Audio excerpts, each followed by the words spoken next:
Hi everyone, welcome back. So in this video, I'm gonna share with you how you can calculate time in Excel.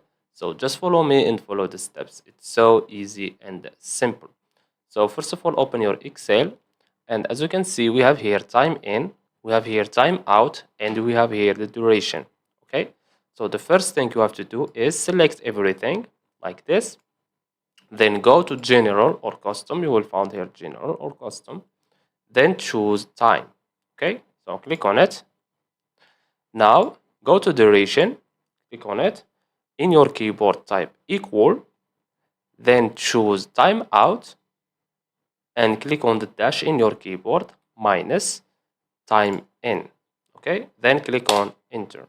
As you can see, we have 8 hours. 8 hours between 9 o'clock to 5 p.m. Now just click on it, then drag it from the dot, as you can see.